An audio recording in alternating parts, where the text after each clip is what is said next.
নমস্কার। অবশেষে কেন্দ্রীয় শিক্ষামন্ত্রী জেএনজি ছাত্রদের আন্দোলনকে সম্মান দিয়ে এবং নিজের দায়ভার কম বেশি স্বীকার করে উনি পদত্যাগ করলেন। একটা গুরুত্বপূর্ণ বিষয় চিকিৎসা প্রবেশিকা পরীক্ষা, এবং লাস্ট 10 বছরে বেশ কয়েকবার এই প্রবেশিকা পরীক্ষার প্রশ্ন ফাঁস হয়েছে, এবং এর ফলে ছাত্রছাত্রীদের যে একটা কঠিন অধ্যয়ন, বিশেষ করে ডাক্তারি পরীক্ষার মতন একটা বিষয়, ফলে বহু ছাত্রছাত্রীদের অবশেষে প্রশ্ন ফাঁসের জন্য পরীক্ষা বাতিল, এবং বাতিল হওয়ার জন্য তাদের মানসিক যে স্থিরতা সেটা বহু ক্ষেত্রে নষ্ট হচ্ছিল। এবং লাস্ট কয়েক বছরে বেশ কয়েকজন ছাত্রছাত্রী কিন্তু আত্মহত্যাও করেছে, এরকম কঠিন বিষয়ও কিন্তু এসছে। আরশোলা জনতা পার্টি একটা এই সামাজিক একটা বিষয়কে নিয়ে, সমাজের একটা অত্যন্ত গুরুত্বপূর্ণ বিষয় নিট পরীক্ষার প্রশ্নপত্র ফাঁস, এই বিষয়কে সামনে নিয়ে এগিয়ে এসছে আরশোলা জনতা পার্টি। সুতরাং এই আরশোলা জনতা পার্টির ভূমিকা অত্যন্ত বড়, এবং মনে রাখতে লাগবে আরশোলা জনতা পার্টি বেশি দিন হয়নি প্রতিষ্ঠা পেয়েছে। আরশোলা জনতা পার্টি প্রতিষ্ঠা হচ্ছে 16ই মে 2026, মাত্র 2 মাস আগে এই পার্টিটা গঠিত হয়েছে।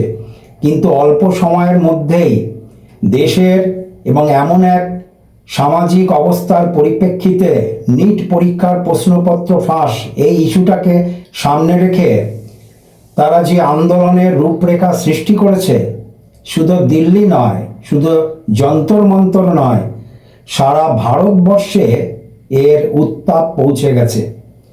সুতরাং অবশেষে কেউ কেউ মনে করছিল বাংলাদেশ, কেউ ভাবছিল শ্রীলঙ্কা, কেউ ভাবছিল নেপাল।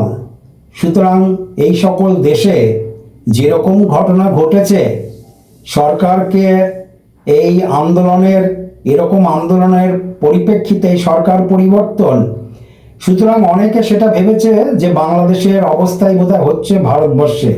কেন? এই আরশোলা জনতা পার্টির আন্দোলনের উত্তাপটা এতটাই বেশি ছিল। কে নেই, কারা সমর্থন করেছে? প্রত্যেকেই এদের আন্দোলনটাকে সমর্থন করে দেয়। ভারতবর্ষের পার্লামেন্টের বিরোধী দলনেতা সাংসদ রাহুল গান্ধী পর্যন্ত সেই মঞ্চে উপস্থিত হয়েছে, ছাত্রছাত্রীদের সমর্থন জানিয়েছে। এছাড়াও উত্তরপ্রদেশের অখিলেশ যাদব, আম আদমি পার্টির অরবিন্দ কেজরিওয়াল, তৃণমূল পার্টির মহুয়া মৈত্র, সুতরাং সব স্তরের নেতা মন্ত্রী উপস্থিত ছিল।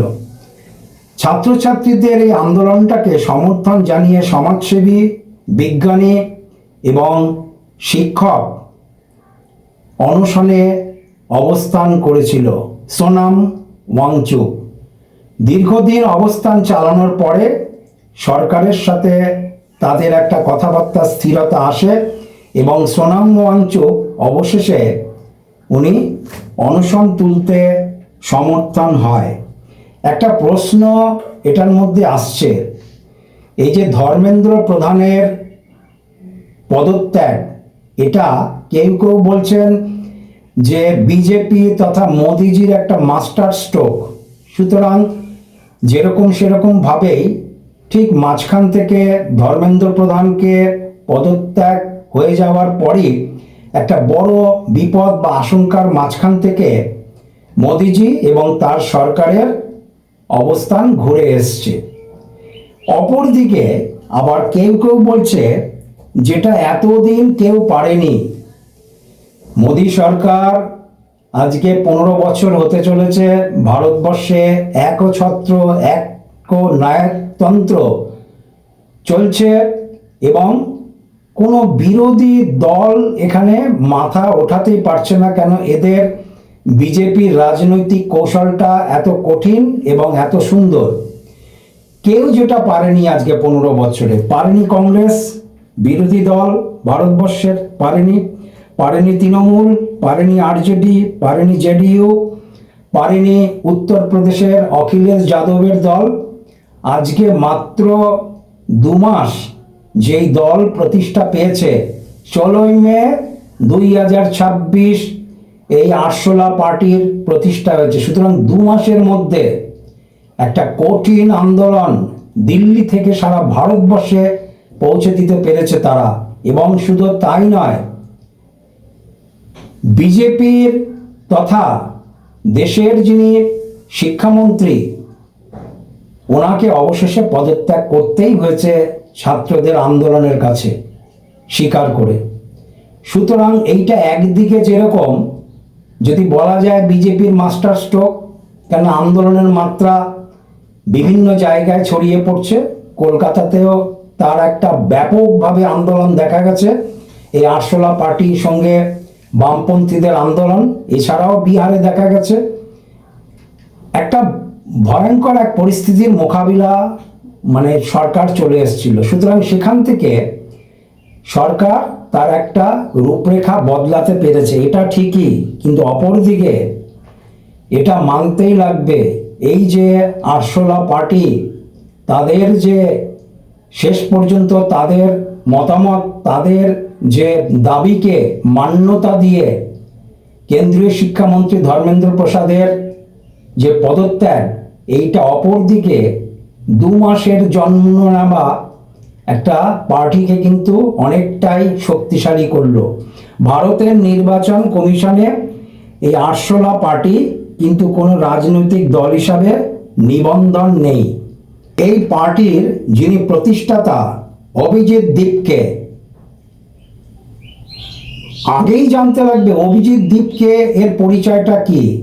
অভিজিৎ দীপকে হচ্ছে আম আদমি পার্টির সাবেক সামাজিক যোগাযোগ মাধ্যম কৌশলবিদ। সুতরাং এই অভিজিৎ দীপকে, এই তরুণ তরতাজা ছেলেটির কিন্তু ব্রেন অত্যন্ত কঠিন এবং পাকা মাথার মানুষ ধরতেই লাগবে। ইনি কিন্তু একটা রাজনৈতিক দলের সোশ্যাল সাইডটাকে কিন্তু তার উপরে ছিল একটা সময়, আজকে উনি সাবেক হয়েছে।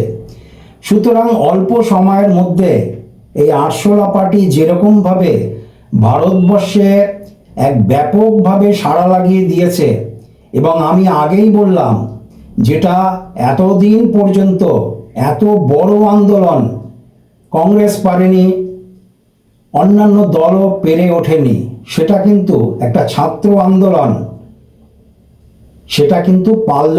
এবং অবশেষে তাদের যে দাবিটা সেটাও পূরণ হলো।